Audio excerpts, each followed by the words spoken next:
Hilly slopes அந்த ஏரியாவில் வளருது. காஃபி நிழலில் வளரக்கூடிய ஒரு பயிராக இருக்குது. அது சுமார் கடல் மட்டத்திலிருந்து 1000 மீட்டர்லேருந்து 1500 மீட்டர் உயரம் கொண்ட மலைச்சரிவுகளில் வளரக்கூடியது.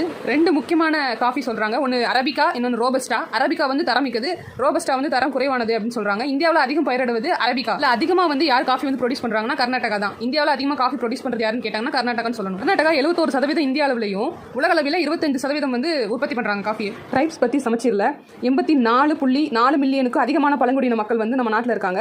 அதுலயும் உலகிலேயே மிக அதிகமான பழங்குடியின மக்கள் கொண்டுள்ள நாடா நம்ம நாடு இருக்கு. நாட்டிலே மிக வறுமையான நிலையில பழங்குடியின மக்கள் இருக்கதா சொல்றாங்க. அவங்களோட தொழில்கள் வந்து என்னெல்லாம் பாத்தீங்கன்னா வேட்டையாடுதல், விவசாயம் மற்றும் மீன் பிடித்தல், இந்த மாதிரி தொழில்கள்லாம் அவங்க செய்யறாங்க. இந்தியாவில் 50க்கும் மேற்பட்ட பழங்குடியின குழுக்கள் வந்து இருக்காங்க. அதுல அவங்களுக்குன்னு தனி கலாச்சாரம், பாரம்பரியம், மொழி அதெல்லாம் இருக்கு. அதுல முக்கியமா ஆந்திரா மாநிலத்தில் நாகார்ஜுனா சாகர் புலிகள் சரணாலயத்தில் ஒரு பகுதியா இருக்க நல்லாமலை பகுதியில் நூற்றாண்டுகளா செஞ்சி மக்கள் வந்து வாழ்ந்துட்டு வர்றாங்க. அவங்க வந்து மகாபூப் நகர், நல்கொண்டா, பிரகாசம், குண்டூர், கர்னூல் இந்த மாவட்டங்கள் எல்லாம் அவங்க காணப்படுறாங்க.